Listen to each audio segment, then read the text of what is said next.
इस particular degree of consolidation को achieve करने में समय कितना लगेगा, how much time you will take to achieve this particular degree of consolidation. So अब हम बात करते हैं टाइम की, how much time you will take to achieve this degree of consolidation. Time factor TV, time factor होता है TV is equal to CV T divide by D square. CV का मतलब आपको पता है क्या है, टी का मतलब है time required, time required to achieve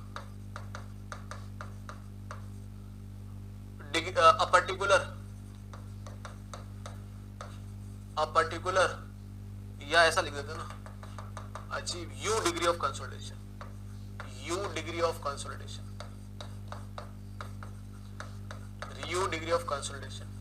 जो डी है उसका मतलब है drainage path, very very important, drainage path. ये डी पूरा का पूरा हाइट के बराबर हो जाएगा अगर वन वे ड्रेनेज है, इसको एक्सप्लेन कर दूंगा अभी मैं, वन वे ड्रेनेज है तो, और यही डी h/2 हो जाएगा अगर टू वे ड्रेनेज है, if it is to way drainage, अगर ये टू वे ड्रेनेज है। समझना इस बात को। Let us say there is a clay layer, let us say there is a clay layer, let us say there is a clay layer, इसके नीचे यहां पे रॉक है, मैं बना देता हूं rock, it is a rock and here it is a sand layer, it means it's a one way drainage. यहां से जो भी पानी निकलेगा सिर्फ ऊपर से निकल सकता है, ओनली वन वे ड्रेनेज।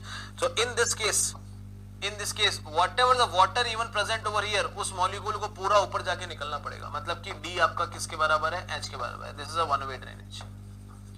और यही अगर आपकी क्ले लेयर, लेट अस से द सेम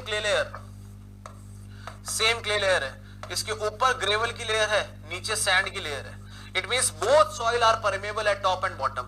इसका मतलब यहां से जो भी पानी ट्रेवल करेगा, आधा पानी यहां से जाएगा, आधा पानी ऊपर से जाएगा। इसका मतलब some of them will go from here, some of them will come from here, so D will become h/2। This is what two way drainage, this is what two way drainage, ये two way drainage है। अब बात करते हैं CV, तो हमने समझ लिया। आपने लिखा है कि time required to achieve the U degree of consolidation, U कहां है यहाँ पे, ये है यू। सर ये तो टीवी है, तो टीवी कुछ नहीं है, एक है ना दलाली काम कर रहा है TV. TV is just a mediator to maintain the relation between U and T. What is U, degree of consolidation, what is small T, the time which is required. तो इसका मतलब टीवी की वैल्यू भी क्या होगी, you से related ही होगी। तो टीवी इज π/4 यू स्क्वायर आपको यूज करना है अगर आपका यू लेस देन 60% है, और टीवी की वैल्यू आपको -0.0851 -0.9331 log 1 माइनस यू यूज करना है अगर if you is more than 60%। अगर u की वैल्यू मोर देन 60% आ जाए तो इससे टीवी निकाल के वहां पुट करना है। कुल मिला के बात क्या है, लेट अस से 40% कंसोलिडेशन पे बात करते हैं। Let us say to achieve 40% consolidation how much time you will take, this is the question. To achieve 40% consolidation, तो मैं क्या लिखूंगा यहाँ पे, π/4 u square is equal to cv t divide by D square. यहाँ पे 40% डाल दूंगा, cv की वैल्यू डाल दूंगा, d की वैल्यू डाल दूंगा, सीधा t निकाल लूंगा। तो कुल मिला के रिलेशन किस किस के बीच में हो गई, u और t के बीच में हो गई। That is why a TV is just a thing which is used to make the relationship between this. या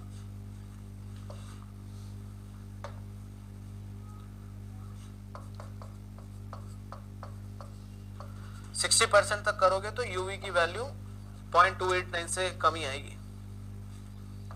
अगर टीवी की वैल्यू 0.289 ज्यादा आ रही है तब भी हमको नीचे वाला फॉर्मूला यूज करना है।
everybody, is it done?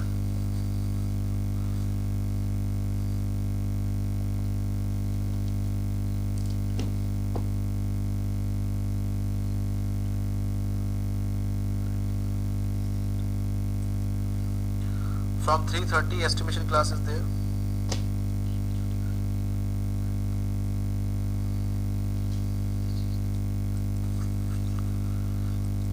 Settlement, primary consolidation settlement. Primary consolidation settlement कैसे निकालते हैं?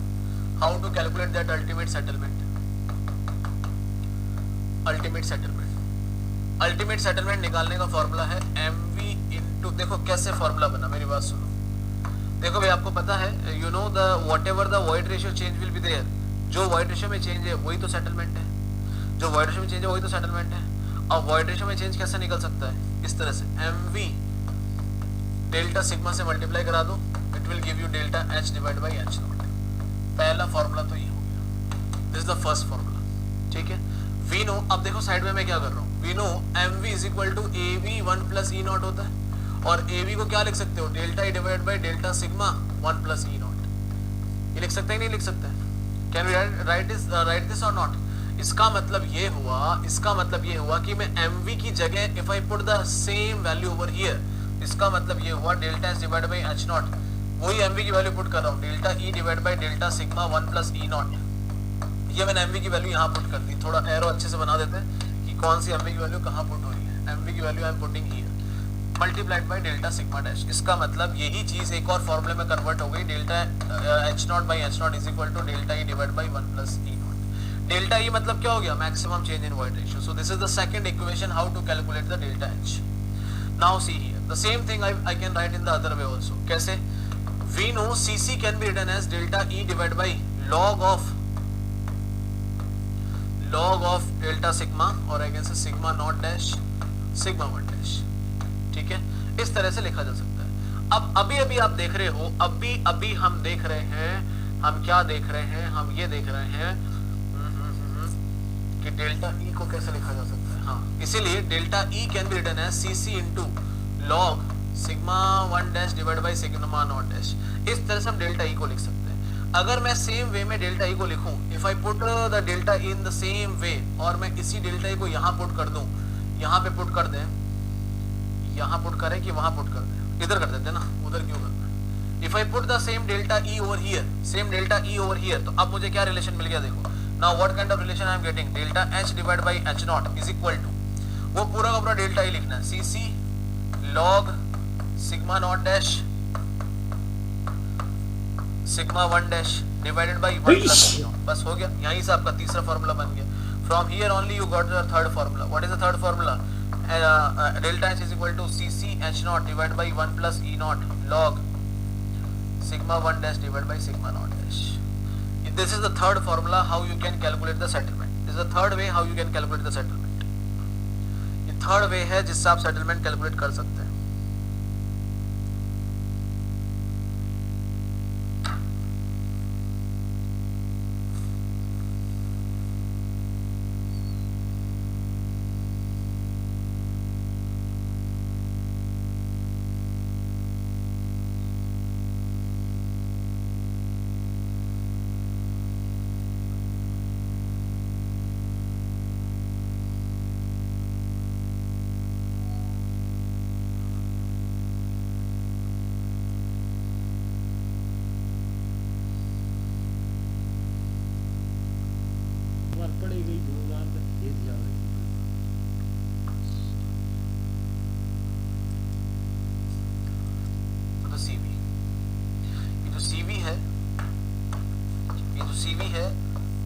Can be calculated by two methods. Casagrande method, और एक है Taylor's stability method, Taylor's method. Casagrande ने CV फाइंड किया है एट फाउंड, और I can say determine CV at 50% consolidation, और यहाँ पे यही सीवी जो टेलर्स आदमी है, टेलर ने जो इसको डिफाइन किया है, that is determined at 90% consolidation. 90% consolidation को देख के इसने सीवी डिफाइन किया है। अब 90% कंसोलिडेशन को देख के सीवी डिफाइन किया है।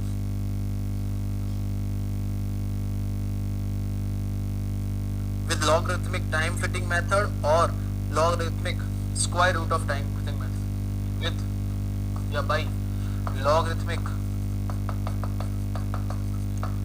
Time fitting method by square root of time fitting method, square root of time fitting method। ये क्या है, कई बार आपको सिर्फ एग्जाम में ऑब्जेक्टिव के तौर पे पूछ लेंगे कि सीवी किसकी मतलब कौन कौन डिफाइन करता है और कौन कौन से कंसोलिडेशन पे डिफाइन कर रहा है, क्या क्या मेथड यूज कर रहे हैं, नाम से बच पूछ सकते हैं, नाम से। जब इसे क्वेश्चंस करेंगे तब आपको ये सारी चीजें ढंग से समझ में आने लगेगी कि हमने क्या पढ़ा, क्यों पढ़ा।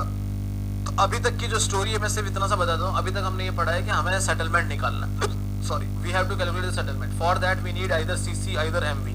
सो to find the CC and MV हमारे पास में शुरुआत वाले वर्जिन कर्व है। वर्जिन कर्व से delta E divide by delta sigma निकलेगा, उसमें 1 प्लस ई नॉट का डिवाइड कर दोगे तो एमवी निकल जाएगा। सीसी वहां से डायरेक्ट निकल रहा है, ठीक है, उसको यूज करके हम सेटलमेंट निकालेंगे। अब उस सेटलमेंट के रेस्पेक्ट में आपका आज कितना सेटलमेंट है उसको बोलते हैं डिग्री ऑफ कंसोलिडेशन। कि भाई टोटल 100 mm सेटलमेंट चाहिए, उसमें आज मेरे को 20 mm सेटलमेंट है तो 20% सेटलमेंट है, तो ये हुआ डिग्री ऑफ कंसोलिडेशन। तीसरी चीज हमने पढ़ी, उस डिग्री ऑफ कंसोलिडेशन को अचीव करने में टाइम कितना लगता है, to achieve that degree of consolidation how much time is required. तो उसके बस हमने रिलेशन पढ़े हैं। We will do some questions on this, then you will understand.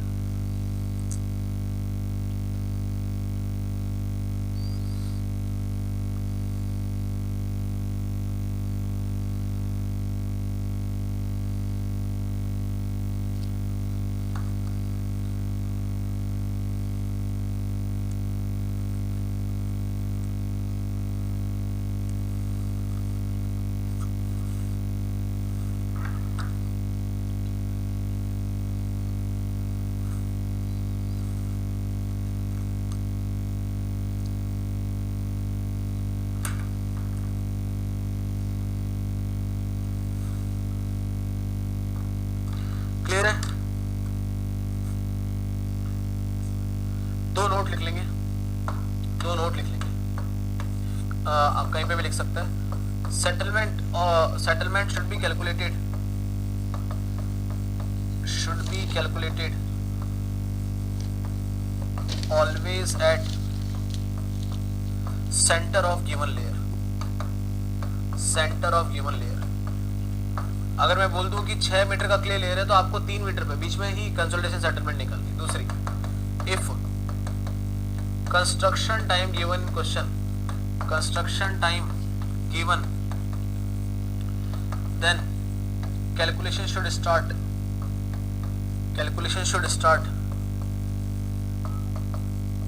From mid. From mid का मतलब है कि अगर मैं बोलता हूं कि मेरे कंस्ट्रक्शन मैंने सन 2014 से चालू किया, 2018 में खत्म हुआ, और आज बताओ 2025 में क्या सिचुएशन है, तो मेरे जो टोटल टाइम ना 2014 से काउंट नहीं होगा, I will start from 2016, mid से काउंट करेंगे। 4 ईयर का कंस्ट्रक्शन पीरियड है, मिड से काउंट करेंगे। तो अगर मेरा कंस्ट्रक्शन स्टार्ट हुआ 2014 में, 2018 में कंप्लीट हुआ and I am going to analysis for 2025, तो ये 7 साल तो ये और 2 साल ये, तो मेरी सॉइल कंसोलिडेट हुई है 9 साल तक। The soil has been consolidated up to 9 years. It's not up to only 7 years. तो सेंटर ऑफ से शुरू करेंगे, 2014 से चालू नहीं होगा वो, इस चीज का भी ध्यान रखिए।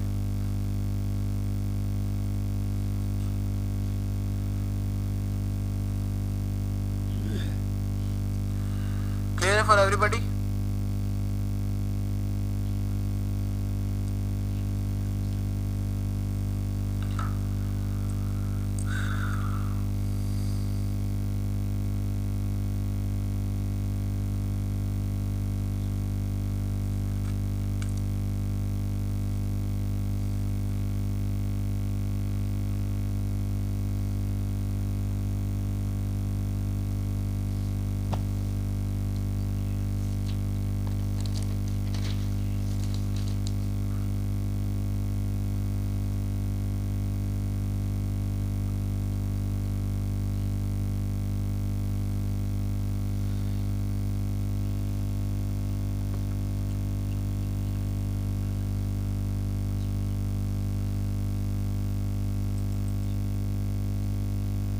This much is enough for the consultation, इतना जानकारी काफी है कंसल्टेशन के चैप्टर में। अब हम इसमें करीब घंटा 1.5 घंटा सवाल करेंगे, बहुत सारे सवाल कर लेंगे, छोटे मोटे क्वेश्चंस करा दूंगा आपको जो आपके एग्जाम पॉइंट ऑफ व्यू से इंपॉर्टेंट रहेंगे और आपके मेंस के एग्जाम पॉइंट ऑफ व्यू से इंपॉर्टेंट रहेंगे। कुछ एक दो अच्छे सवाल भी करा दूंगा, तो 7-8 सवाल से हमको ये पूरा अप्रोक्सीमेटली क्लियर हो जाएगा। शेयर स्ट्रेंथ के बाद हम पढ़ेंगे बता देंगे जैसा भी है, 15 को ऑफ रहेगा क्लास, आई थिंक पूरा ही मेड इजी ऑफ रहेगा। तो कल हम शेयर स्ट्रेंथ अगर शुरू भी करते हैं तो बीच में ही अटकेगी, खैर करना भी वही पड़ेगा, कुछ और ऑप्शन नहीं। The question number 1, number of question we will do on this chapter. Question number 1, in consolidation test void ratio decrease from, in consolidation test void ratio decreased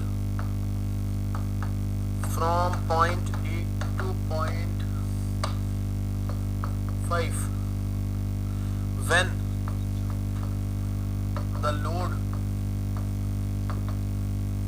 changed from 40 kilonewton per meter square to 60 kilonewton per meter square, to 60 kilonewton per meter square. Calculate तीन चीजें एक ही question में calculate करवा दे रहा हूं। First, coefficient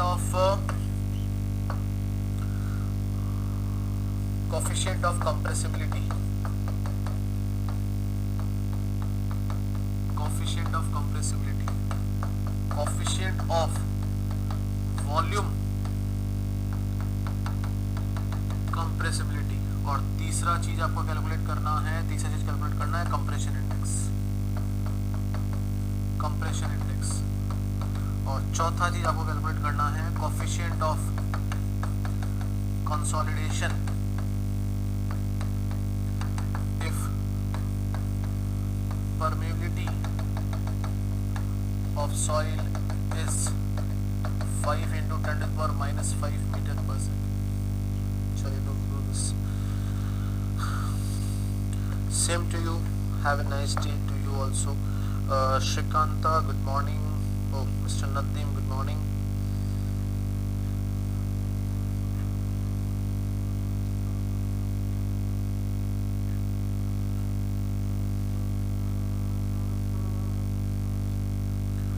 Do this question, nice question, small question, can be done within a fraction of seconds.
हाँ जी, point in this 60 minus 40, that comes out to be 0.015 meter square plus divided by kilonewton. Now we can calculate MV, that is AB divided by 1 plus E naught, that is 0.015 divided by 1.8. So how much it will be?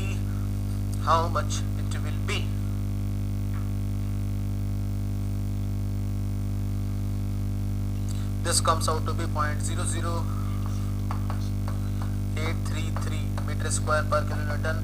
Then there must be compression index, that is delta E divided by log of sigma 2 divided by sigma 1. So delta E is coming as 0.8 minus 0.3 divided by log 60 divided by 40.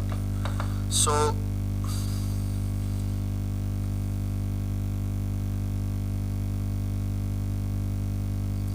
0.176, तो ये 0.5 minus 0.3 This comes out to be 2. कुछ ज्यादा ही है।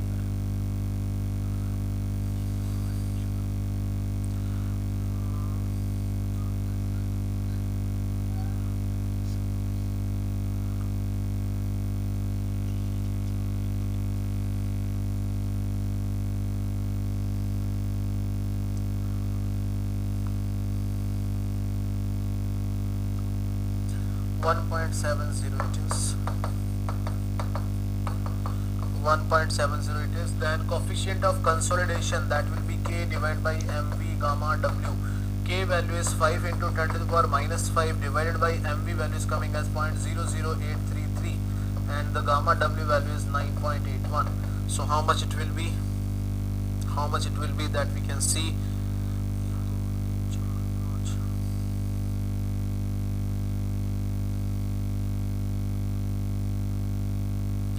This comes out to be 0.000611187 meter square per second. So these all are values we are having.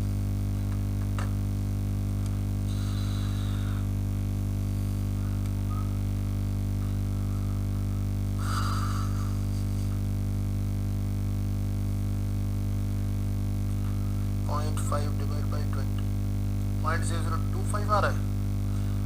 0.5 divided by 20. शुरू से गड़बड़ हो गया, फिर सारा वापस करो. 25, फिर ये भी चेंज हो जाएगा. 0.025 divided by 1.8, 0.01388, ये तो ठीक है. 0.5 divided by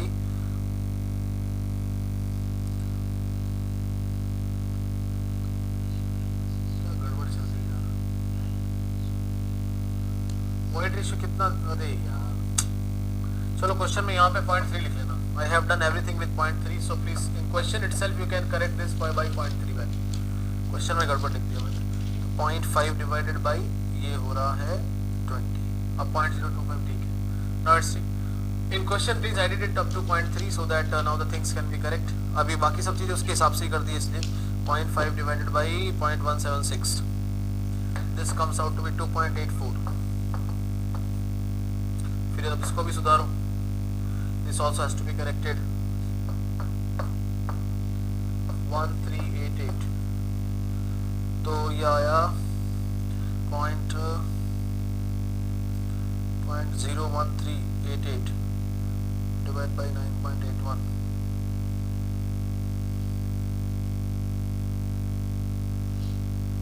.00030 के बाद में 36721.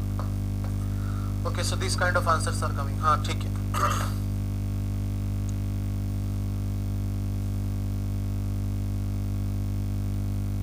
ठीक है, क्वेश्चन में ही उसको 0.3 कर लेना क्योंकि मैंने सारी कैलकुलेशन उसके हिसाब से कर दी है.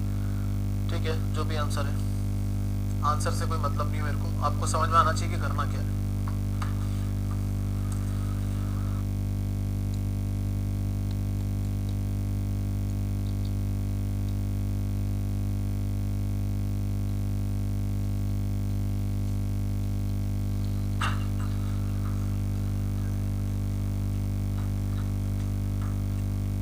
हाँ, सीसी इतना ज्यादा इसलिए आ रहा है, आउट ऑफ द रेंज आ रहा है. बिल्कुल सही बात है, वो इसीलिए आ रहा है क्योंकि बहुत ही कम चेंज पे आपने बहुत ही हाई वॉइड रेशियो चेंज कर दिया. बहुत ही कम स्ट्रेस पे आपने हाई वॉइड रेशियो चेंज कर दिया. ठीक है, ठीक है, मैंने सारा 0.3 से कर दिया. आप क्वेश्चन में 0.3 कर लीजिएगा, कोई बात नहीं. इन सबसे क्या मतलब है.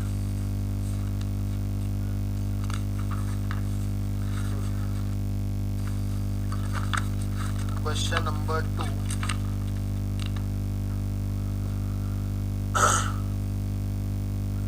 Calculate OCR for given soil sample if it is subjected to pre-consolidation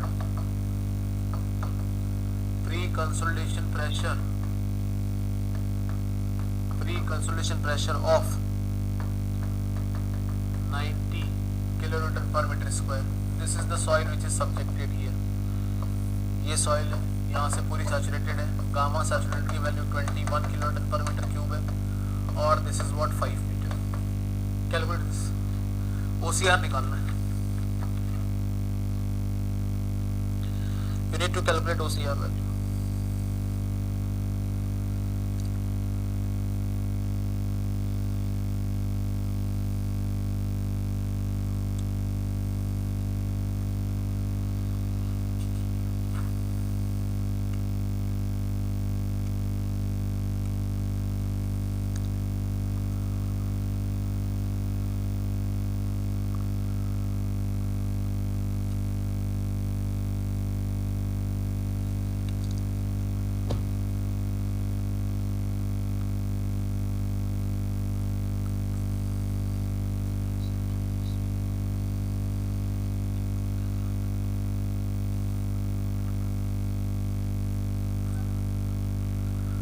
OCR क्या होता है? OCR is pre consolidation pressure divide by present pressure. अभी प्रेजेंट में क्या है?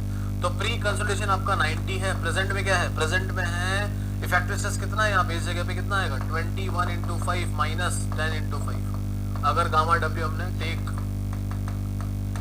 Gamma W 10 kilonewton per metre cube, बस आंसर आ गया आपका।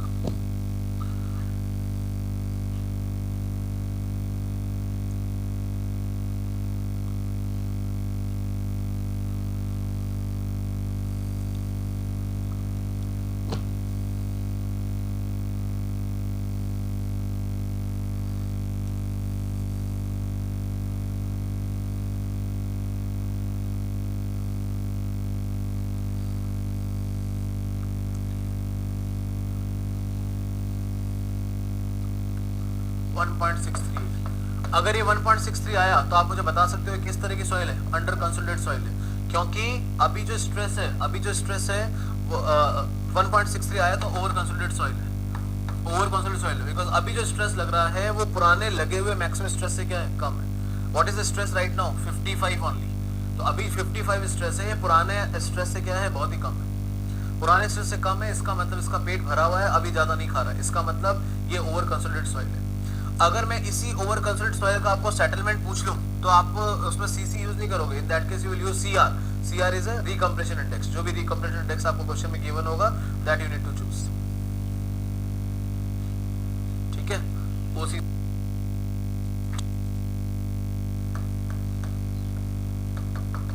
Settled by soil layer of 8 meter thickness, 8 meter thickness settled by 100 mm, 100 mm.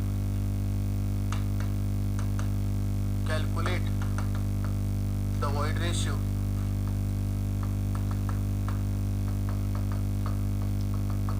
after settlement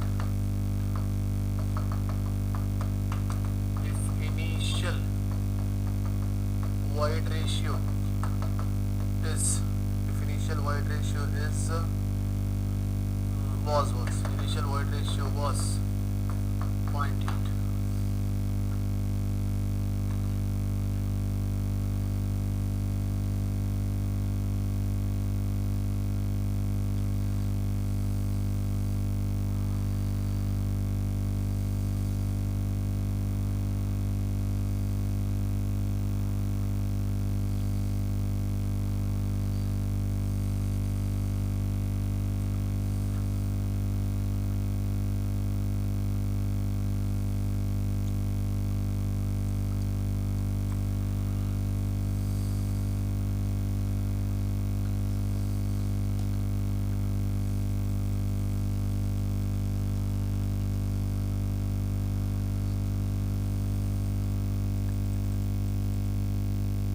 तो सबका final void ratio आ जाएगा।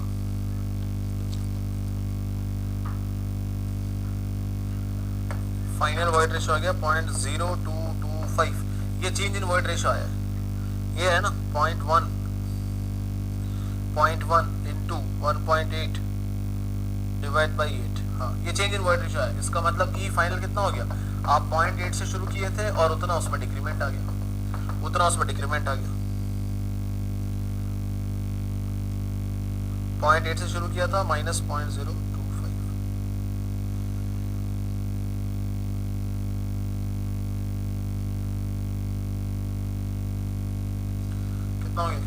0.7775 का वॉइड रेशियो आ गया, 0.7775 का वॉइड रेशियो आ गया, तो void ratio 0.7775 you are getting.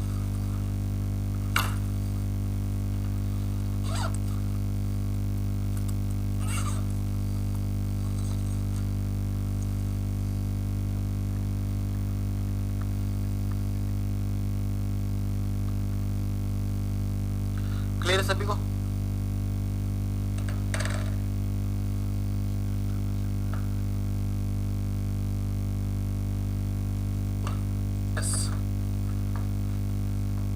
Pressure increment of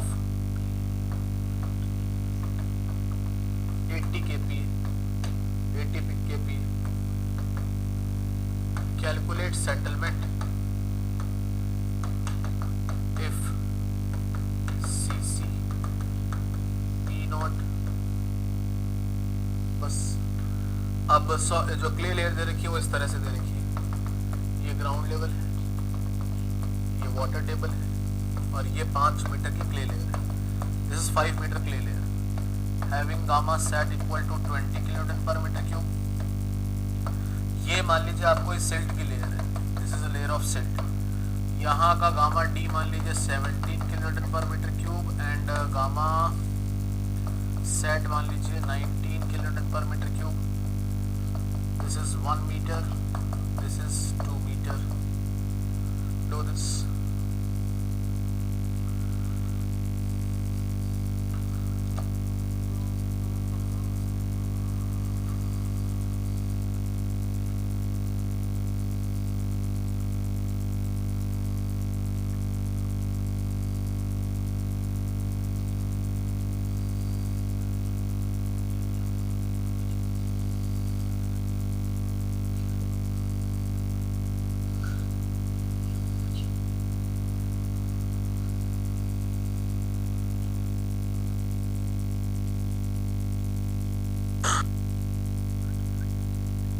जो हमने थर्ड चैप्टर में सीखा था वो आपको वापस करना है। हमने आपको ये भी बोला था कल की सेटलमेंट हमेशा 19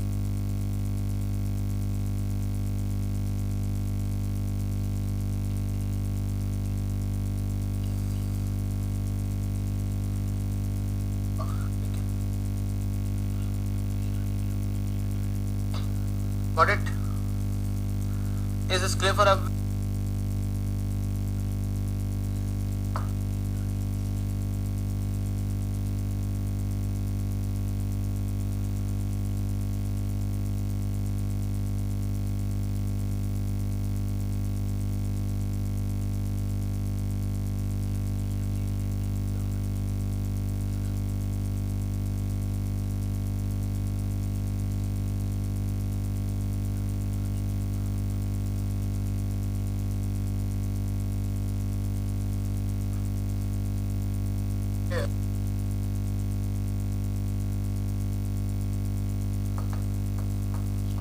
Time will be taken by clay layer to achieve same 80% of consolidation, same 80% of consolidation.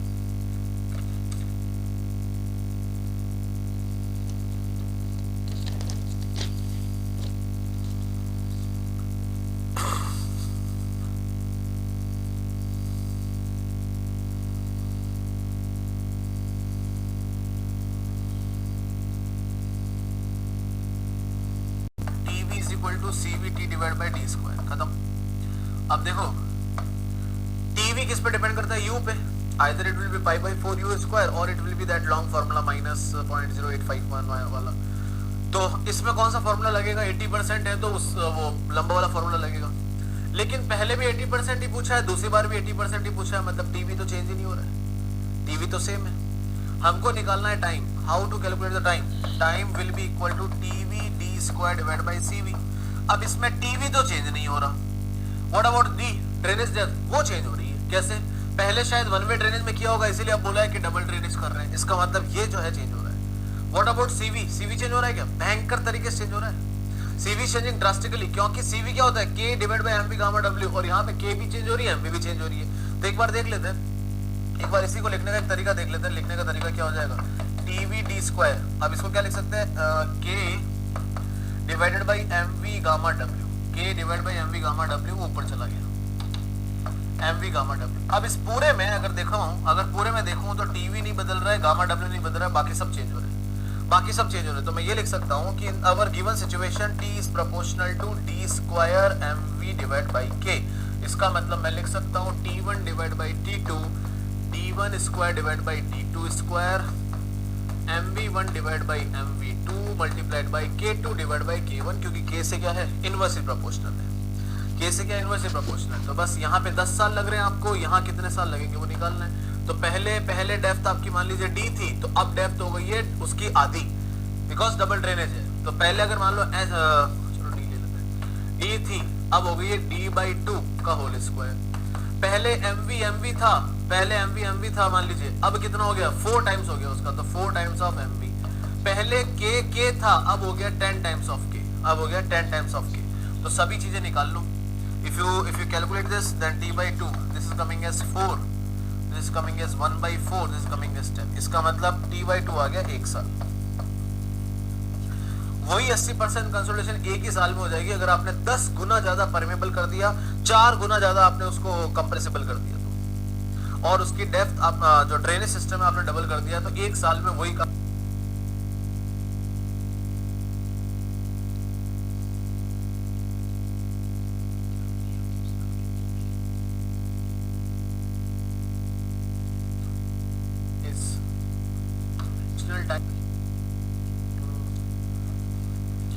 40 change हुआ है, ना ही कोई और चेंज हुआ है।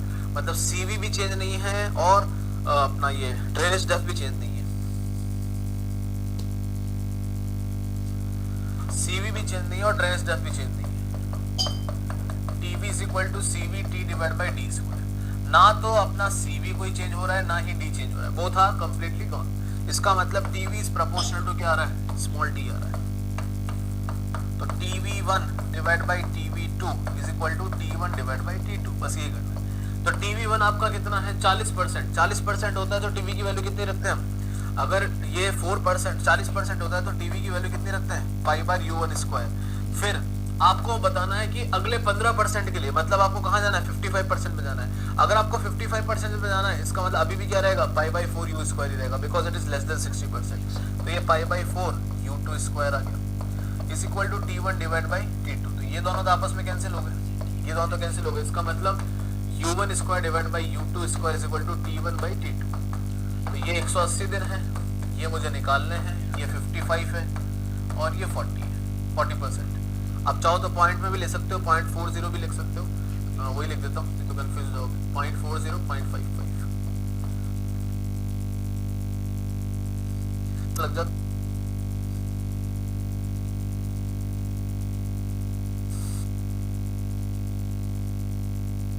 इस पूरे क्वेश्चन में क्या चेंज हो रहा है, ना कंप्रेसिबिलिटी, दोनों चेंज हो रहा था, इनफैक्ट ड्रेनेज डेप्थ भी चेंज हो रही थी। तो जो चेंज हो रहा है उसको रख लो, बाकी सबको हटा दो।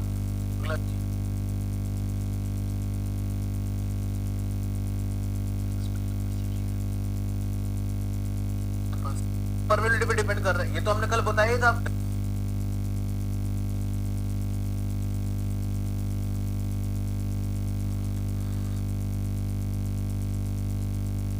निकालनी है हमको, क्या निकालनी है, अल्टीमेट सेटलमेंट निकालनी है। We need to calculate what ultimate settlement. तो टीवी की वैल्यू कितनी आ रही, सीवी की वैल्यू है 9 × 10⁻⁸। 2 साल लग रहे हैं ना, 2 साल लग रहे हैं। अब देखो ये पर सेकंड में है और ये ईयर में डाल दिया आपने, इसका मतलब आपको इसको भी चेंज करना पड़ेगा, किसमें, सेकंड्स में। You have to convert into seconds, you have to convert into second. Divide by D square, D square कितना लेंगे, how much will be the D square, D square will be what, क्योंकि देखो आपकी जो soil की layer है, जो clay layer है, it is sandwich between 2 silty sand layer, मतलब ऊपर नीचे दोनों, और silty sand it means permeable layer है। इसका मतलब डी की वैल्यू क्या आएगी, h/2 आएगी। डी की वैल्यू क्या आएगी, h/2 आएगी। h/2 का मतलब क्या है, 10/2, 10/2। ठीक है, करो कैलकुलेट, टीवी कितना आ रहा है, अभी निकालते हैं अल्टीमेट सेटलमेंट। टीवी कितना आ रहा है, 2 × 365 और स्क्वायर लगेगा तो टीवी की वैल्यू आई 0.227। जैसे टीवी की वैल्यू 0.227 आई, ये किससे कम है? It is less then 0.289। Remember बताया था, अगर टीवी की वैल्यू लेस देन 0.289 आए तो अपने आप ही यू का मतलब क्या होता है? 60% से कम है। इसका मतलब यू क्या है? 60% से कम है। इसका मतलब डिग्री ऑफ कंसंट्रेशन क्या है? 60% से कम है। इसका मतलब टीवी को कैसे लिखा जा सकता है? Pi by 4 you square. Pi by 4 you square is equal to 0.227। U क्या होता है? What is the U value? U means settlement divide by ultimate settlement. बस हो गया, काम खत्म। अब आपके सामने सारी वैल्यूज प्रेजेंट है, you need to calculate. Pi by 4 settlement कितना दिया है आपको? 15 सेंटीमीटर, 15 सेंटीमीटर। टोटल सेटलमेंट आपको निकालना है 0.227 से कर दो, देख लो कितना आ रहा है delta H. This is what total settlement. ये आपका टोटल सेटलमेंट आ गया, ये आपका टोटल सेटलमेंट आ गया।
क्लियर है कुछ?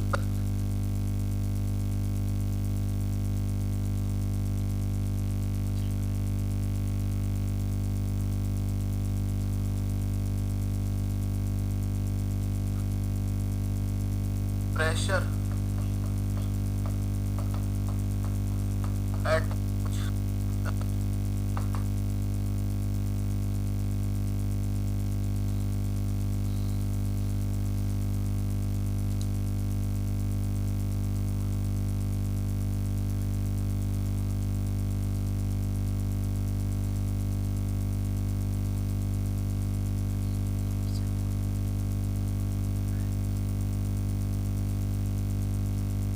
क्लियर है?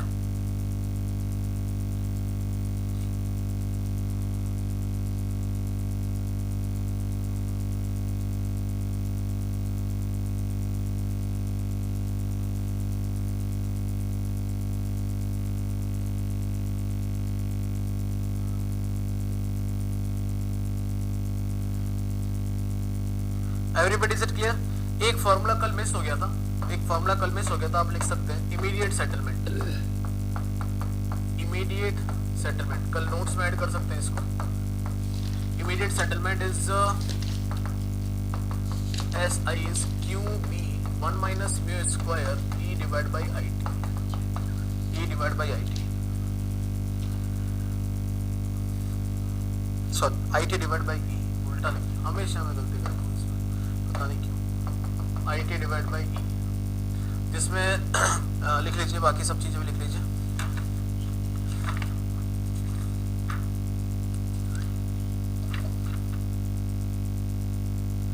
इसमें Q का मतलब है pressure at the base of foundation.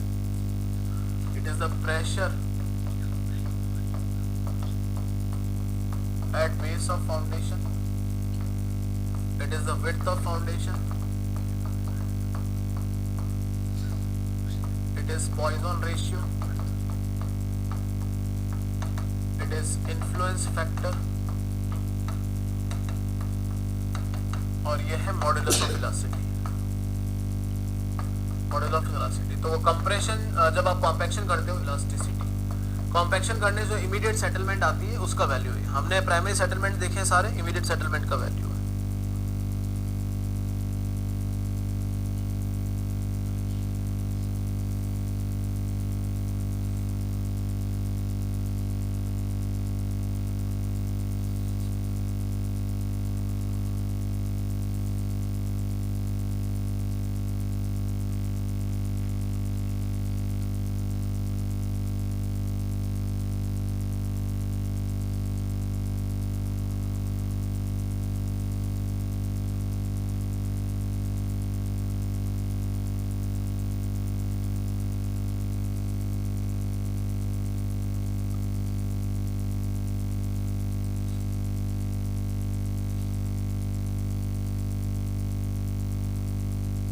Clear है?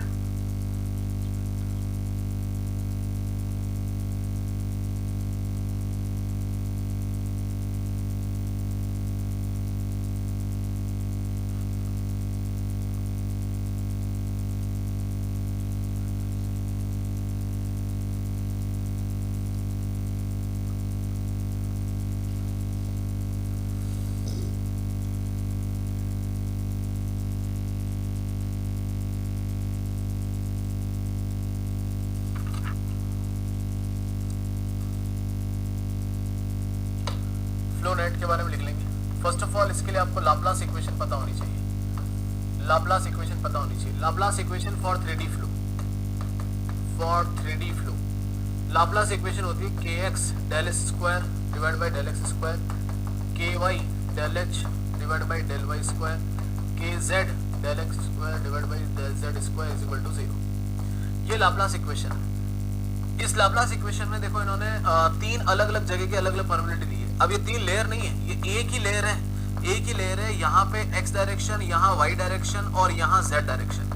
इन तीनों डायरेक्शन में अलग अलग परमिबिलिटी हो सकती है क्योंकि सिस्टम आपका नॉन आइसोट्रोपिक भी हो सकता है। तो नॉन आइसोट्रोपिक मीडियम के लिए दिस इज द कंडीशन। अगर यही चीज 2D के लिए हो जाए, अगर यही चीज 2D इक्वेशन लिखनी है आपको, 2D के लिए हो जाए, फॉर 2D क्या हो जाएगा, ये चीज निकल के आ जाएगी बस, ओनली इतनी सी, ओनली इतनी सी इज इक्वल टू 0। और यही चीज अगर 1D में हो जाएगी, 1D में हो जाएगी जो कि सबसे जनरल फिनोमिना है, तो ये यहाँ आ जाएगा। तो ये चीज आपको क्या दिखा रहा है, ये चीज आपको दिखा रहा है head loss in different different direction. So it is showing you the head loss in x direction, y direction, z direction. ठीक है, अगर मैं आपसे बोलूं कि तीन अलग अलग जगह परमिबिलिटी दी है तो इसका एक कॉमन इक्विवेलेंट परमिबिलिटी निकाल के दिखाओ। तो इक्विवेलेंट परमिबिलिटी हो जाता है, इक्विवेलेंट परमिबिलिटी हो जाता है kx ky kz का मल्टीप्लाई पावर 1/3। सिमिलरली अगर 2D में कहोगे, अगर 2D में कहोगे तो it will become kx multiplied by ky power 2। This is for 2D, this is for 3D।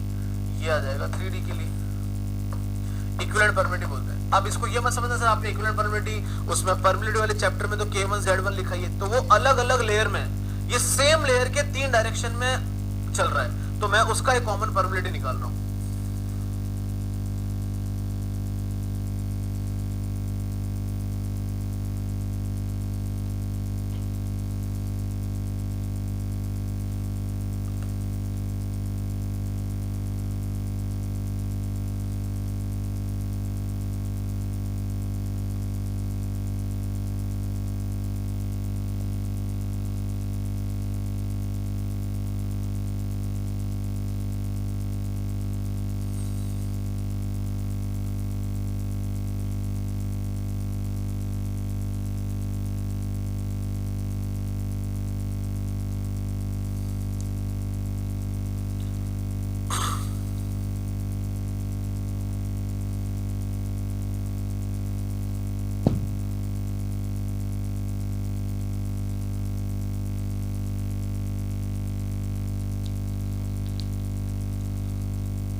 Soil का रेनॉल्ड्स नंबर लेस देन 1 है, डायमीटर लेस देन 3 है, वो सब चीजें हमको पहले से पता है। ठीक है, अब जो ग्राफिकल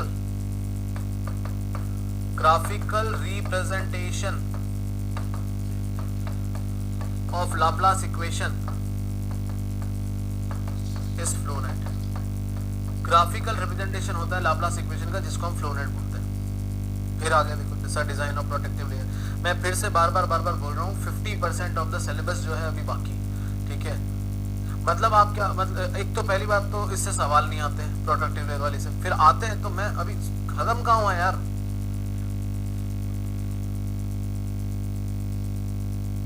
आपको पहले डिजाइन ऑफ प्रोटेक्टिव लेयर बता दूं, कल वो आया बोले सर स्ट्रेस डिस्ट्रीब्यूशन पे, क्या छोड़ रहा हूँ यार, कुछ भी तो नहीं छोड़ रहा, जरूरत से ज्यादा ही पढ़ा रहा हूँ। आप एक काम करना, कोई और एसएससी बैच देखना, और जो सवाल मैंने करवाए हैं और जो सवाल बाकी एसएससी बैच में होते हैं, फर्क देखना एक बार, फर्क देखना एक बार।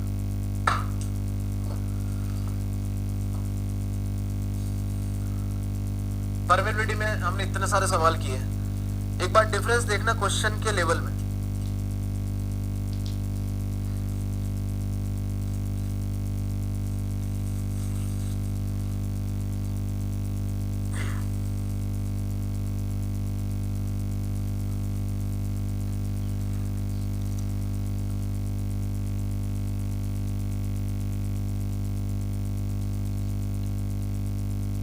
इनिशियल वाटर लेवल, ये इसका इनिशियल वाटर लेवल है और ये फाइनल वाटर लेवल है, ठीक है। और ये 10 मीटर का मान लीजिए हाइट लॉस हो रहा है। अब पानी जो है डैम के नीचे से होके जा रहा है, पानी जो है डैम के नीचे से होके जा रहा है इस तरह से। तो ये जो इमेजिनरी लाइन है जो पानी का फ्लो दिखाती है, उसको फ्लो लाइन बोलते हैं। The imaginary line through which the water is flowing, that is known as flow line. Similarly अब यहां से यहां पहुंचे आपको 10 मीटर का हेड लॉस हुआ, यहां से यहां पहुंचे आपको 10 मीटर का हेड लॉस हुआ। इसी के ऑर्थोगोनल जो मैं लाइन डालूंगा, ये वाली लाइंस, ये है इक्विपोटेंशियल लाइन, जो आपको इसी का हेड लॉस दिखाएगी कि ये 10 मीटर हेड लॉस कितनी कितनी बार में आया। तो इक्विपोटेंशियल लाइन आपको हेड लॉस शो करेगी और ये लाइन शो करेगी क्या, डिस्चार्ज, कि कितना पानी यहां से यहां पहुंचा, उस पानी को यहां से यहां पहुंचने में, क्योंकि सॉइल से होके निकला है, डेफिनेटली हेड लॉस तो आया होगा। और अगर हेड लॉस आया है तो किस रेट से आया, क्या उसका हाइड्रोलिक ग्रेडियंट है, वो चीज हमको पढ़नी है, ठीक है। तो मैंने ओवरव्यू दे दिया कि हम पढ़ने क्या वाले हैं, ठीक है।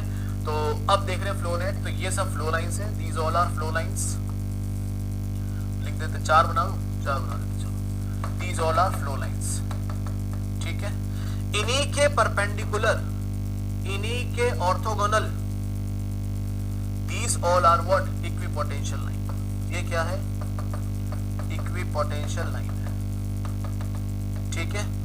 फ्लो लाइन क्या दिखा रही है, डिस्चार्ज। फ्लो लाइन क्या दिखा रही है, डिस्चार्ज। इक्विपोटेंशियल लाइन क्या दिखा रही है, हेड लॉस, हेड लॉस। ये दोनों आपस में एक दूसरे के क्या है, ऑर्थोगोनल। ये दोनों आपस में एक दूसरे क्या है, ऑर्थोगोनल, या कह दो कि परपेंडिकुलर। ये दोनों आपस में एक दूसरे क्या है, परपेंडिकुलर है, ठीक है। इसका मतलब अगर कोई टोटल डिस्चार्ज क्यू आता है, उसमें से बराबर बराबर इनमें से जाएगा, डेल्टा क्यू यहां से जाएगा, डेल्टा क्यू यहां से जाएगा, डेल्टा क्यू यहां से जाएगा, इक्वल इक्वल इक्वल इन सब में से बट के जाएगा, ठीक है। सिमिलरली अगर मैं यहाँ पे वो रखता हूँ क्या, पीजोमीटर, और लेटर से ये हेड आता है, लेटर से ये हेड आता है, थोड़ा सा और लॉन्ग कर देते हैं इसको ताकि मैं हर एक में दिखा सकूंगा। लेटर से ये हेड आता है और लास्ट आपका इक्विपोटेंशियल लाइन यहाँ पे है, तो लास्ट आपका फाइनल यहाँ पे, तो मान लीजिए ये हेड आता है, तो ये जो है वो टोटल हेड लॉस है। This is what total head loss. ये हेड लॉस हर एक इक्विपोटेंशियल लाइन में बराबर बराबर आएगा। मतलब कि मान लीजिए 10 मीटर हेड लॉस है और आपके पास में 4 बार ये जोन बन रहे हैं, 1 2 3 जोन बन रहे हैं, तो हर एक जोन में आपके पास में हर बराबर बराबर वो है। मान लीजिए 9 मीटर का हेड लॉस है, तो 3 मीटर यहाँ, 3 मीटर यहाँ, 3 मीटर यहाँ। सिमिलरली 9 मीटर क्यूब पर सेकंड का डिस्चार्ज है, तो 3 यहाँ से निकलेगा, 3 यहाँ से निकलेगा, 3 यहाँ से निकलेगा। ये मतलब है इस बात का। तो अगर मान लो मैं यहाँ पे पीजोमीटर लगा देता हूँ, एक पीजोमीटर यहाँ लगा देता हूँ, तो वहां वाटर लेवल ये आएगा। फिर एक पीजोमीटर मान लीजिए मैं यहाँ लगा देता हूँ, तो यहाँ वाटर लेवल ये आएगा। तो अब इसको बोलेंगे स्मॉल डेल्टा एच, इसको भी बोलेंगे स्मॉल डेल्टा एच। अब ये जितने भी स्मॉल डेल्टा एच आ रहे हैं ये सब इक्वल है, इसको बोलते हैं इक्विपोटेंशियल ड्रॉप। तो टोटल हेड लॉस तो ये आ गया, this is the total head loss, total head loss. और जो स्मॉल डेल्टा एच है वो क्या है, इक्विपोटेंशियल ड्रॉप। फिर एक डेल्टा एच यहाँ पे भी आएगा, ये वाला small delta H, equipotential drop. तो टोटल 9 मीटर का हेड लॉस आना, तो 3 यहाँ आया, फिर 3 यहाँ आया, मतलब यहाँ से देखा जाए तो ऊपर से 3 मीटर नीचे डाउन पानी आ गया, फिर यहाँ से देखा जाए तो ऊपर से 6 मीटर डाउन आ गया, और यहाँ से देखा जाए तो ऊपर से 9 मीटर डाउन पानी आ गया। अब जितने भी फ्लो लाइंस हैं, तो फ्लो चैनल कितने चैनल्स बन रहे हैं, how many channels are there, तो how many channels are there, ये एक फ्लो चैनल है, आप देख रहे हो how many channels are there. इस एक चैनल से पानी निकल रहा है, ये एक चैनल से पानी, ये एक चैनल से पानी निकल रहा है, फिर ये दूसरे चैनल से पानी निकल रहा है, फिर ये तीसरे चैनल से पानी निकल रहा है, तो ये सब कहलाते हैं क्या, flow channels. These all are known as what, flow channels। ये सब कहलाते हैं क्या, फ्लो चैनल। सिमिलरली कितने, मैंने आपको बोला 9 मीटर का टोटल हेड लॉस है, 3 बार में टोटल हेड लॉस हुआ, मतलब 3 बार क्या बोला, एक जोन ये रहा, एक जोन ये रहा, एक जोन ये रहा, इसका मतलब इसको बोलेंगे हम equipotential channel. These are known as equipotential channel. These are known as equipotential channel. Equipotential channel, ये इक्विपोटेंशियल चैनल है, ठीक है। जो एक बीच में बॉक्स बन रहा है, जो कि 2 फ्लो लाइन और 2 इक्विपोटेंशियल ड्रॉप के, या 2 फ्लो लाइन और 2 इक्विपोटेंशियल लाइन के इंटरसेक्शन से बन रहा है, जो इसके इंटरसेक्शन से बन रहा है, इसको बोलेंगे हम क्या, flow field. It is known as what, flow field, इसको फ्लो फील्ड बोलते हैं। ये फ्लो फील्ड वैसे तो A एंड B अगर लगाएं तो वैसे तो देखो ये रेक्टेंगल है, बट एक्चुअली होना चाहिए क्या, परपेंडिकुलर, स्क्वायर होना चाहिए। अगर कोई भी सॉइल पूरी तरह से आइसोट्रोपिक हुई, कंप्लीट आइसोट्रोपिक हुई, कोई भी तरह का परमिटिव में चेंज नहीं है, तो एग्जैक्ट स्क्वायर आएगा ये। बाकी एक्चुअली क्या होता है, ये कर्वीलिनियर होता है, रेक्टेंगल होता है। तो फ्लो फील्ड, तो कहां लिख दूं, मैं लिख देता हूं, फ्लो फील्ड इज रेक्टेंगुलर और curvilinear, rectangular or curvilinear, but for isotropic medium it must be perfect square। ये perfectly square होगा, ठीक है, नहीं perfectly square होगा। पानी कैसे फ्लो कर रहा है, पानी ऐसे फ्लो कर रहा है, देखो पानी ऐसे फ्लो कर रहा है, ये इस तरह से वेलोसिटी आ रही है, इस तरह से वेलोसिटी आ रही है, इस तरह से वेलोसिटी आ रही है। तो क्या मैं कह सकता हूं कि वेलोसिटी जो है परपेंडिकुलर है किसके, इक्विपोटेंशियल लाइन के। तो मैं लिख सकता हूं velocity of flow, velocity of flow is perpendicular to equipotential line, potential line. ध्यान से देखना, ये अलोंग तो है किसके, फ्लो चैनल के, चल रही है फ्लो चैनल के अलोंग, परपेंडिकुलर किसके, इक्विपोटेंशियल लाइन के, इक्विपोटेंशियल लाइन के। मोरओवर एक बात और आप यहां से जान सकते हैं, क्या जान सकते हैं कि टोटल फ्लो चैनल यहाँ पे कितने मिल रहे हैं, 1 2 3। फ्लो चैनल को बोलते हैं NF और इसको बोलते हैं NQ। तो अगर मैं आपसे पूछूं कि टोटल डिस्चार्ज कितना है, if I ask you what is the total discharge, तो आप बोलेंगे हर एक से कितना डिस्चार्ज आ रहा है, स्मॉल q आ रहा है, मल्टीप्लाइड कितना, NF। अगर मैं बोल रहा हूँ कि हर एक से 10 लीटर डिस्चार्ज आ रहा है, ऐसे 3 फ्लो चैनल, टोटल डिस्चार्ज कितना हुआ, 30। सिमिलरली हर एक से 3 मीटर अगर आपका हेड लॉस आ रहा है, और ऐसे करके 3 चैनल है, कितना टोटल हेड लॉस आ गया, 30। कैसे 9, मतलब टोटल कैसा आया, capital H is equal to small delta H into ND NQ, ND बोलते हैं, NQ नहीं बोलते, ND, इक्विपोटेंशियल चैनल ND।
है length of dam, length of dam. और जनरली आपसे पर मीटर में ही पूछी जाती है, इसलिए आपको ज्यादातर जगह यही फॉर्मूला मिलेगा, ज्यादातर जगह आपको सिर्फ इतना फॉर्मूला मिलेगा, लेकिन यूनिट देखना उसमें फिर मीटर क्यूब पर सेकंड पर मीटर होगी। NF अपॉन ND का जो रेशियो है, NF अपॉन ND का जो रेशियो है, NF अपॉन ND का जो रेशियो है, इसको हम बोलते हैं shape factor, shape factor, this is also known as shape factor.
How to teach, कैसे पढ़ाते हैं, कब क्या पढ़ाते हैं, किसको रेफरेंस लेके पढ़ाते हैं, आप बताओ।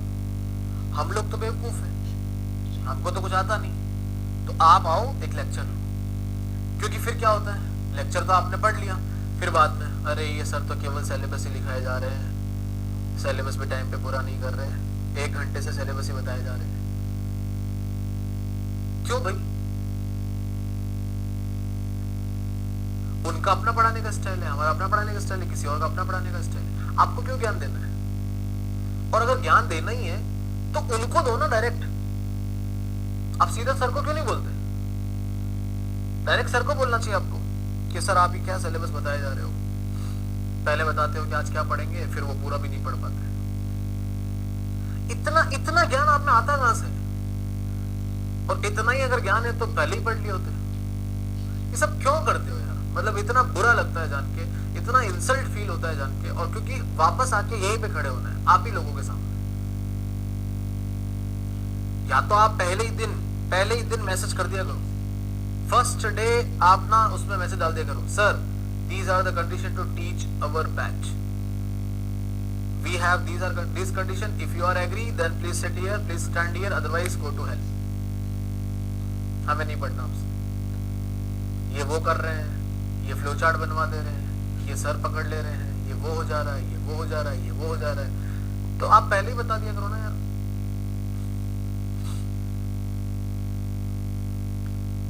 और कोई भी चीज का समय आता है, मतलब ठीक है कभी कोई चीज मिस भी हो जाती है, गलती से भी मिस हो जाती है, जल्दी में मिस हो जाती है।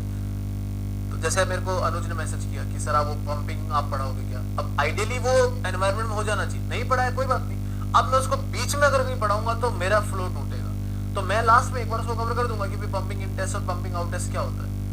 अब आप क्या करोगे? आप पढ़ोगे किसी और जगह से, बोलोगे ये तो परमिलिटी के साथ पढ़ाते हैं, इन्होंने परमिलिटी के बाद पढ़ाया। भाई फॉर्मूला तो पढ़ा दिया ना, और वो भी क्यों छोड़ा उसका रीजन भी तो जान लो।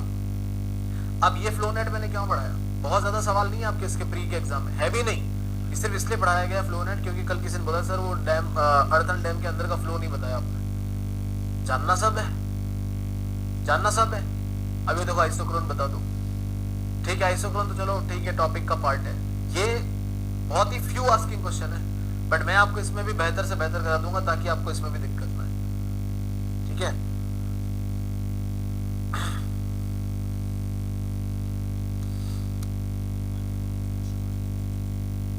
तो, मतलब या तो आप बीसी सर को कंप्लेन करो कि सर आपको टीचर सेलेक्ट करने की समझ नहीं है, सीधा उनको बोलो कि आपने क्या टीचर खड़ा कर रखा है, क्या खड़ा कर रखा है।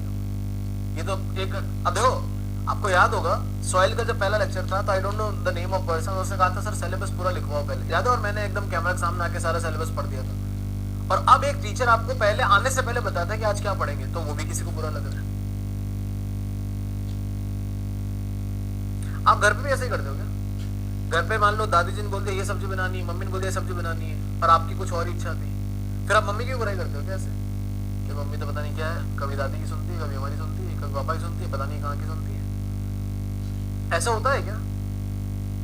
हर एक आदमी की डिमांड को कैसे सेटिस्फाई कराया जा सकता है? कैसे सेटिस्फाई कराया जा सकता है? You should take a lecture. First of all you stand up, आप 4 लोगों को पढ़ा के देखो एक बार, आप गली के 4 बच्चे को बुला दो और उनको एबीसीडी सिखाओ, वो चारों के चारों आपके बारे में 4 अलग अलग बात बोलेंगे, फिर बताना कैसा लगता है। किसी ने बताया, आपने बता दिया ए फॉर एप्पल होता है, मेरे पास कोई आया, मैंने ए फॉर उसको कुछ और बता दिया, मैंने कहा ए फॉर एम्पल होता है, एम्पलीफायर होता है, बोल दिया ए फॉर एप्पल, तो गलत बता दिया क्या? आपने एप्पल बताया, मैंने एम्पलीफायर, हम दोनों गलत तो नहीं बताया? आपने अपने तरीके से बताया, मैंने अपने तरीके से बताया। वाई क्यों? आई कॉल टू हिम, आपके सेकंड टीचर जो है उनसे मैंने बात की, वो भी परेशान है सेम ही चीज से। Don't do this, it hurts a lot to the person who is standing in front of you for 4 hours continuously. अब आप बोलोगे आपको तो पैसा मिलता है, आपको तो खड़ा रहना जिम्मेदारी है, तो पैसा तो आर्मी में मिलता है, चले जाओ बॉर्डर पे चले जाओ, जाओ, पैसा तो मिल रहा है, अच्छी सैलरी है, एक कैप्टन बन जाओ, महीने की 1.5 लाख रुपए सैलरी है, जाओ, यहाँ आके गोली मारेगा, चले जाओ। आदमी कभी भी पैसों के लिए, पैसा नो डाउट एक अल्टीमेट सेटिस्फेक्शन है कि चलो मैंने पूरे दिन काम किया, पूरे महीने काम किया, I got something, but it is not only the satisfaction. जब आपके मैसेज आते हैं ना अच्छे कि सर बहुत अच्छा लगा पढ़ के, थैंक यू सो मच, ये वो, जब तारीफ वाले मैसेज आते हैं, तारीफ की बात नहीं है, मतलब जब आपको खुद को लग जाएगा कि आज मैंने बहुत अच्छा काम किया, पीपल आर सेटिस्फाइड। एक कलाकार जो होता है ना, वो नाचता इसलिए नहीं क्योंकि उसको मतलब पैसा कमाना है। मैं आपको एक बात बताता हूँ, एक कोई कलाकार है, डांसर है, उसको 5 मिनट डांस करने के 5 लाख रुपए मिलने वाले हैं, लेकिन 5 मिनट डांस के बाद में एक भी आदमी ताली नहीं बजाएगी और ऊपर से बोतल फेंक दी उसके ऊपर। मैं आपको बता रहा हूँ वो 5 लाख लेके कभी भी खुश नहीं होगा। वो 5 लाख जो साइनिंग अमाउंट था उसका हो जाएगा, but he will be never happy.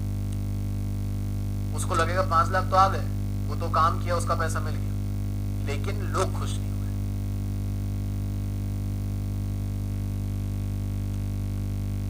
सोच लो।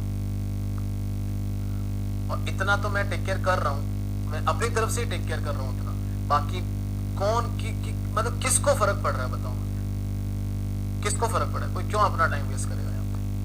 किसको फर्क पड़ रहा है? तुमको जो करना है करो, भाड़ में जाओ।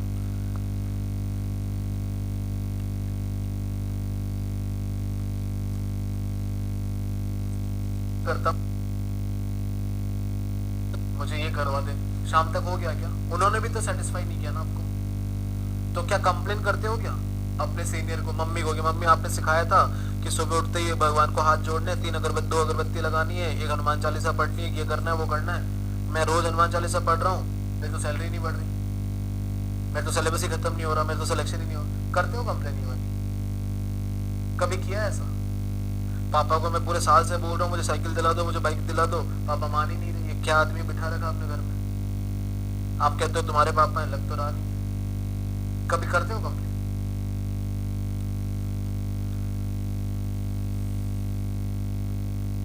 भगवान भी तो तभी हेल्प करता है जब आप खुद की हेल्प करते हो।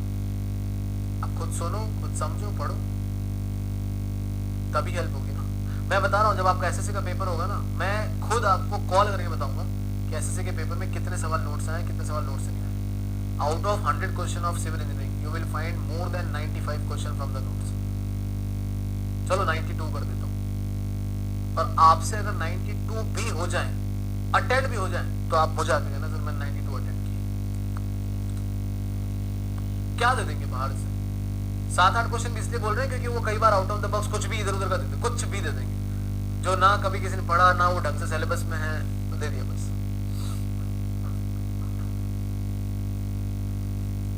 आपका ध्यान कितना क्लास में, वो यही से समझ में आ जाता है। आप क्लास ले रहे हो लाइव और उसी समय बता रहे हो कि वो टीचर के बारे में क्या बुरा है, कि ये टीचर तो 1 घंटे से यही कर रहे हैं, तो तुम क्लास ले रहे हो कि मैसेज कर रहे हो? यहाँ टीचर पढ़ाते पढ़ाते तो ऐसा नहीं करता, हाँ कि भाई चलो भाई लिखो फ्लो नेट कहाँ गया ये फ्लो नेट, ये सब इक्विपोटेंशियल लाइन होती है, ये होती है, इसमें ऐसा होता है, इसमें ये देखो फ्लो चैनल्स होते हैं। हाँ मम्मी क्या चल रहा है, देखो देखो भाई इसमें फ्लो फील्ड होता है। हाँ भाई क्या बताओ, हाँ बताओ पापा क्या हुआ, हाँ पापा हाँ ठीक है देखो ये फ्लो लाइन होती है, और हाँ पापा ठीक है। ऐसा किया कभी किसी ने? क्या आपको इक्विपोटेंशियल लाइन भी बता रहे हैं, साथ में अपने पापा से बात भी कर रहे हैं? हुआ कभी? अगर होता भी है तो मैं आपको लिखता हूँ वेट फॉर 5 मिनट्स। मैं आपकी पढ़ाई मेरे कॉल की वजह से डिस्टर्ब नहीं कर सकता, बट वो कॉल उस समय आना जरूरी था, वो कुछ इंपॉर्टेंट कॉल था, मैं नहीं अटेंड करता तो कुछ मिस हो जाता, तो मैं आपको वेट करवाता हूँ। आपने सर को बोला है कभी कि सर 5 मिनट वेट करो, मुझे आपकी लेनी है, पढ़ाई करनी है, आपकी 5 मिनट चैट करना है? Have you taken the time? जब आप तो क्लास में लाइव अटेंटिव हो ही नहीं, लेकिन अगर क्लास का टीचर लाइव में कुछ उल्टी सीधी हरकत कर दे या अपने वजह से कोई डिले कर दे, हाथों हाथ ये क्या है, ये देखो ये देखो ये देखो ये देखो। If you are perfect then come here and do teaching for everybody। अब इसके बारे में क्या बताना है? एक डैम बना के दिखाना है, एक डैम बना के वो बोलने लायक, तो वो चीज पूछना सही है ना। वो आपने कंप्लेन की, दैट इज बेरेबल कंप्लेन, कि हाँ आपने बोला अब मैं उसका टेक केयर करूंगा, कभी न कभी मैं उसको पढ़ा दूंगा, not exactly today but it will be done. जैसे नेहा शर्मा ने एक बार बोला था कि सर क्या कहते हैं ये आप वो सेंसिटिविटी और थिक्सोट्रॉपी रह गया, तो मैंने कहा शेयर स्टेनो बताऊंगा। तो ये हुई ना बेरेबल कंप्लेन कि सर आपका ये छूट गया, ठीक है। अभी जैसे उन्होंने बोला कि सर वो प्रेशर और फिल्टर डिजाइन पढ़ा दो, तो मैंने कंप्लेन लिया ना, मैंने कहा सिलेबस अभी बाकी है, वो हो जाएगा, but that is the thing which should be which can be taken care of. Stress distribution sir आपने छोड़ दिया, वो इसलिए उन्होंने बोला क्योंकि वो शायद थ्योरी बुक से देख रहे होंगे, थ्योरी बुक में कंसोलिडेशन से पहले वो है, तो उनका बोलना ठीक था। उन्होंने मुझे बोला ना कि आप सबको ग्रुप में बोला कि देखो टीचर है कि क्या पजामा है, स्ट्रेस डिस्ट्रीब्यूशन छोड़ दिया, वो 3 दिन बाद टीचर ने पढ़ा दिया।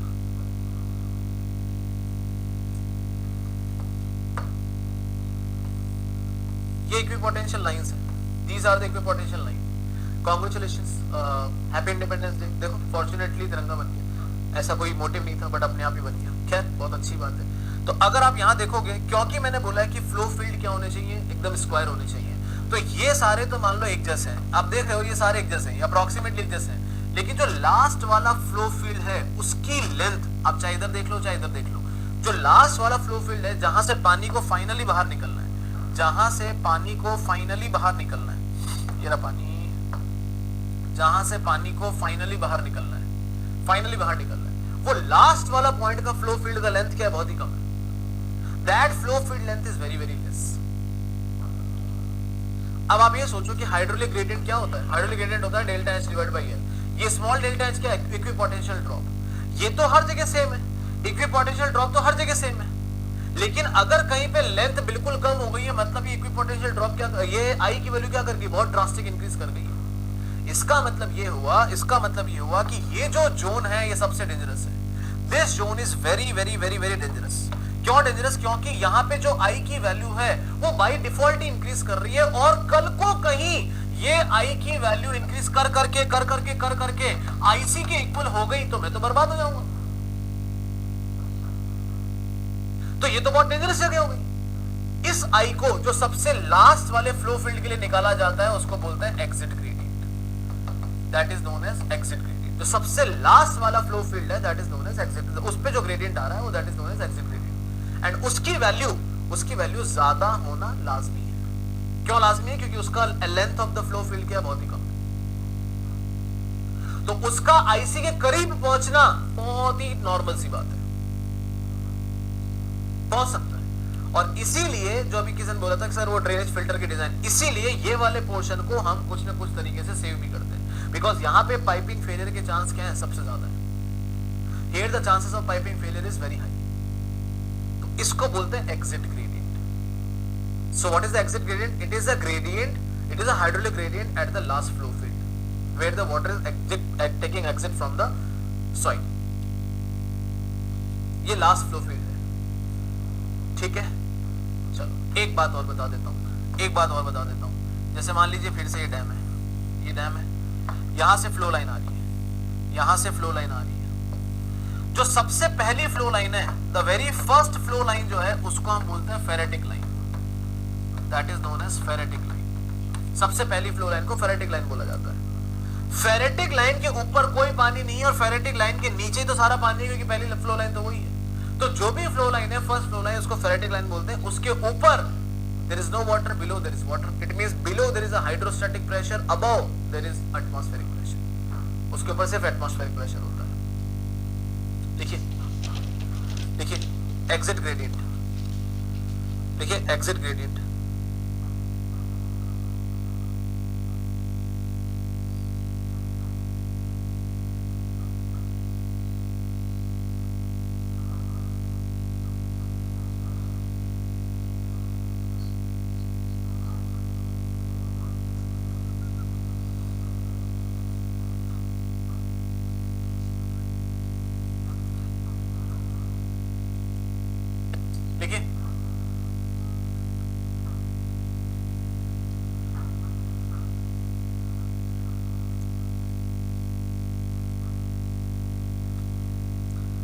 it is the hydraulic gradient of, it is the hydraulic gradient of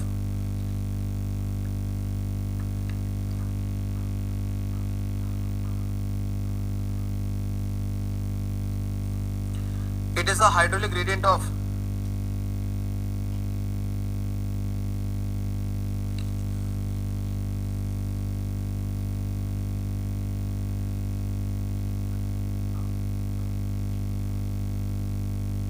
हाँ शौर्य कल सारी क्लास ऑफ है।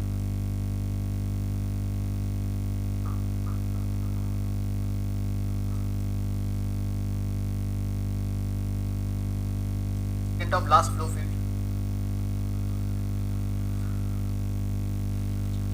it is the hydraulic gradient of last flow field, it is the hydraulic gradient of last flow field,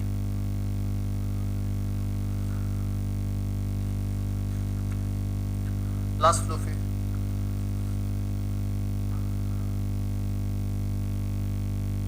It is highest among all the hydraulic gradient. It is highest among all the hydraulic gradient.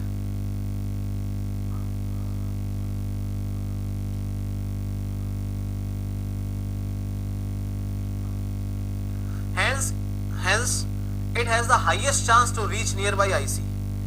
Hence, it has a higher chance to reach the value of IC.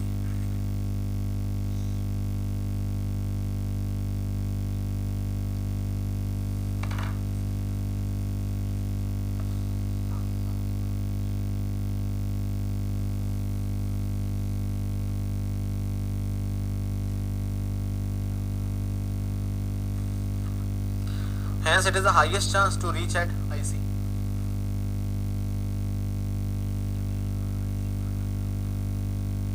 Reach at IC. Next point. The first flow, the topmost flow line.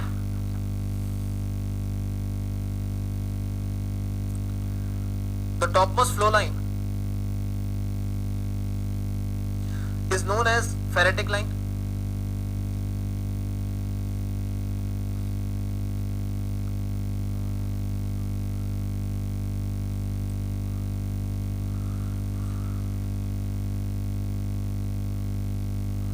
Topmost flow line is known as ferritic line, having the shape of base parabola, having the shape of base parabola, Having the shape of base parabola.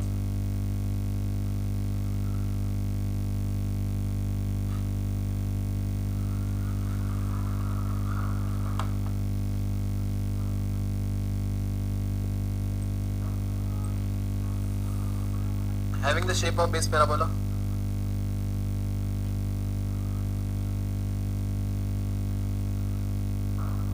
Above the Fahrenheit line there is atmospheric pressure. Above the Fahrenheit line there is atmospheric pressure, and below the Fahrenheit line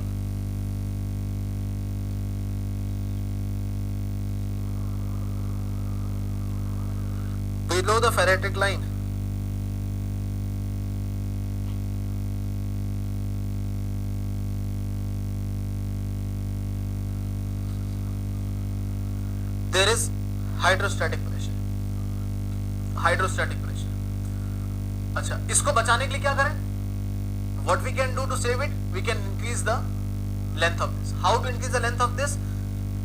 या तो आप sheet pile wall provide कर दो, मतलब कि आपने क्या किया, आपने डैम है, यहाँ पे आपने शीट पाइल वॉल लगा दी, बीच में यहाँ पे शीट पाइल वॉल लग गई. अब फ्लो कैसा होगा? Now the flow will be like this. Now the flow line automatically will become like this. इसका मतलब इसकी लेंथ क्या करके इंक्रीज करेगी, and once the length will increase, hydraulic gradient decrease हो जाएगा. या आप वो फिल्टर मेम्ब्रेन प्रोवाइड कर दो जिसके बारे में आप बात कर रहे थे, क्योंकि यहाँ पे सबसे ज्यादा पाइपिंग फेलियर के चांस है. तो नेक्स्ट पॉइंट लिखिए.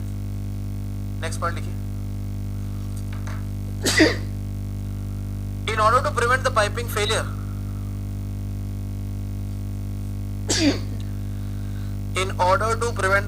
failure,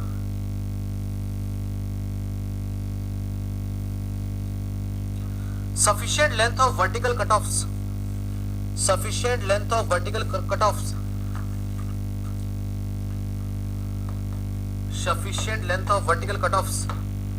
can be provided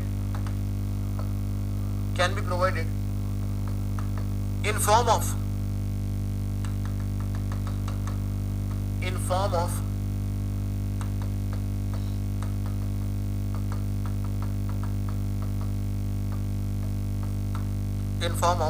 sheet pile wall,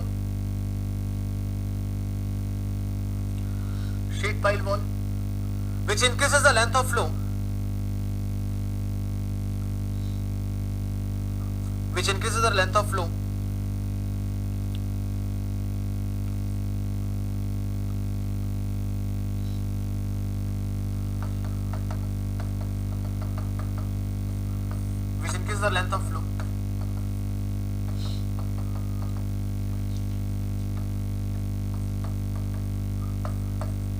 and reduces the hydraulic gradient.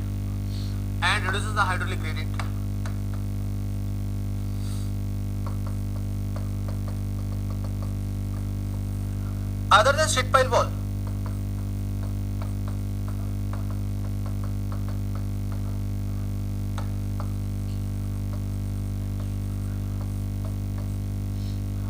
other than the sheet pile wall,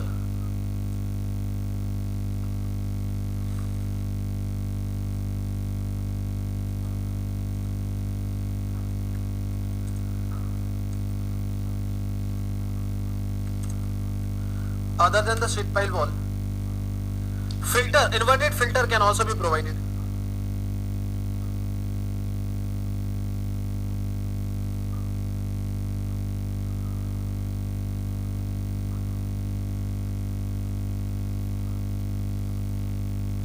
Inverted filter can be provided.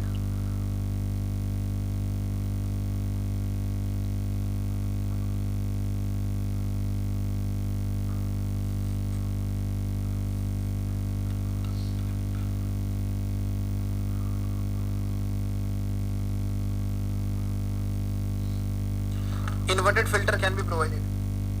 अब देखो जो भी इन्वर्टेड फिल्टर है और प्रोटेक्टिव मटेरियल है, प्रोटेक्टिव लेयर है, उसके बीच का जो प्रोटेक्टिव मटेरियल है, उस लेयर नहीं मटेरियल, उसके बीच में रिलेशंस है कुछ, ये आप डायरेक्टली रिमेंबर कर सकते हो. वैसे इनका सबका बहुत ही प्रैक्टिकल सिग्निफिकेंस है, लेकिन उसमें भी 1 घंटा लग जाएगा उसी चीज को एक्सप्लेन करने में, तो कोई मतलब नहीं है. आप डायरेक्टली याद रखिए कि D15 का मतलब तो समझते हैं ना, कि 15% particles which are finer than a particular size of filter divide by 85% particles which are finer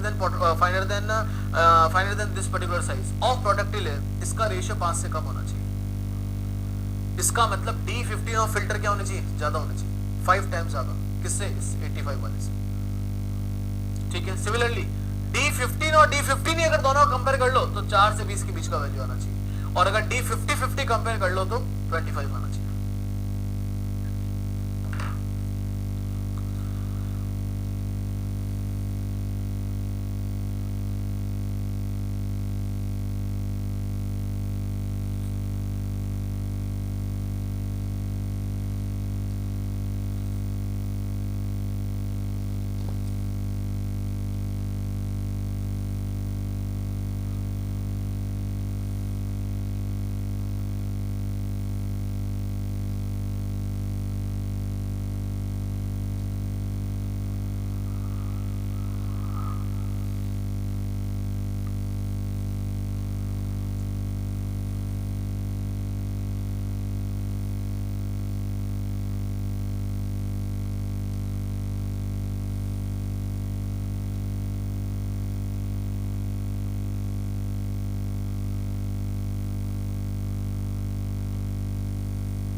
अगर नॉन आइसोट्रोपिक मीडियम है तो कई,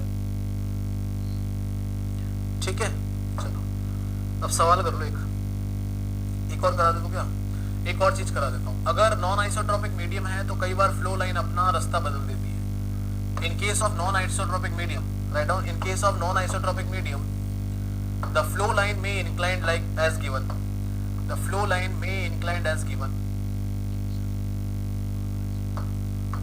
फ्लो लाइन में inclined as given.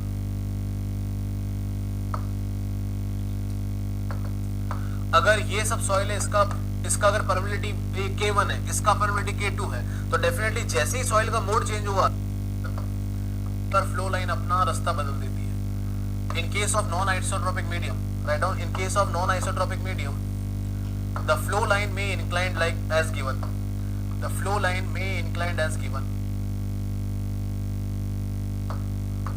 Flow line में इंक्लाइंड एज गिवन।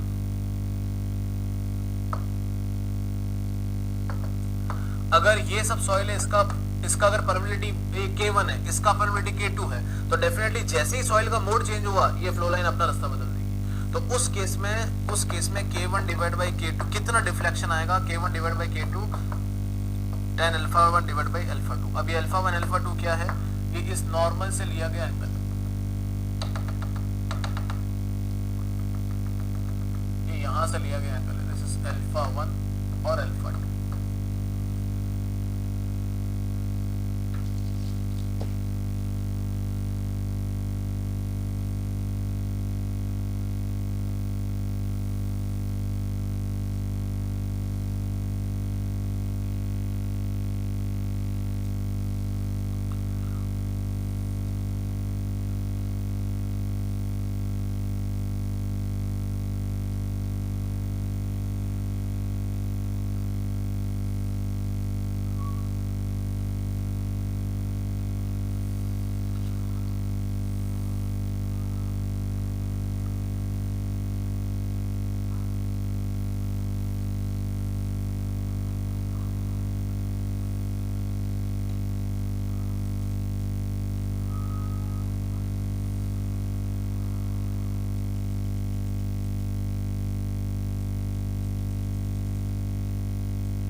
से यहां पूछता हूं कि फॉर्मूला जनरेट करूं तो फॉर्मूला क्या हो गया? अगर मैं यही इफ आई वांट टू यहां पे है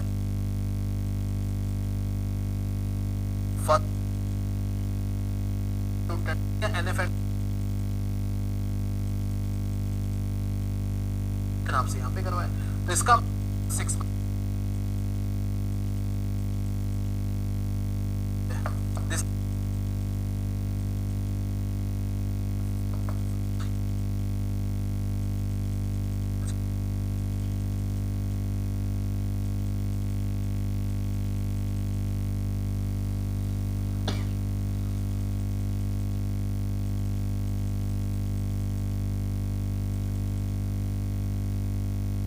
पढ़ सके। चलो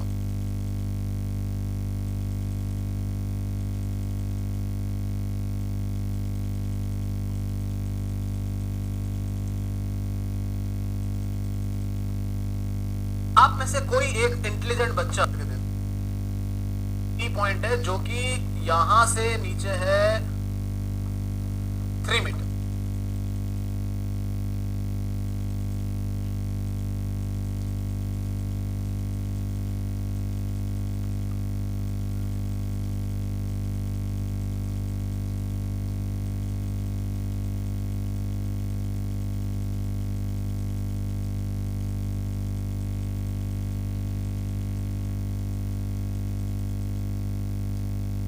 कितना है 5.5 है तो 40 प्लस 48 किलो न्यूटन पर मीटर स्क्वायर।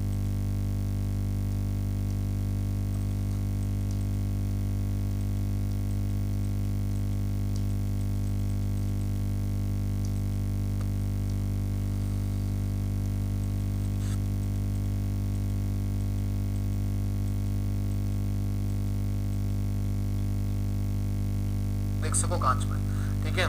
तो first of all make yourself independent from all the negative behaviour in your life so that you can go towards the positivity. हमको 1947 में लोग आजाद करके चले गए, लेकिन हम बहुत सारी जगहों पे बंधे पड़े, जिसमें से एक सबसे बड़ा बंधन है नेगेटिविटी, हर चीज का कंप्लेंट करना, हर चीज में बुराई ढूंढना, ठीक है। खैर कोई बात नहीं, आपकी इच्छा है। बाकी स्वतंत्रता दिवस की बहुत बहुत शुभकामनाएं आप सभी को। कल स्वतंत्रता दिवस मनाइए, सुबह उठ के थोड़ा सा ये सब भी याद कीजिए जो जिसके लिए स्वतंत्रता दिवस मनाया जा रहा है। बाकी कल पूरा दिन का आपको टाइम वेस्ट नहीं करना है, बहुत अच्छे से पढ़ाई करनी है, ठीक है। कल पूरा दिन मिला है, जो भी आपका बैकलॉग है उसको आपको रिकवर कर सकते हो। Thank you so much, take care, bye bye, जय हिंद।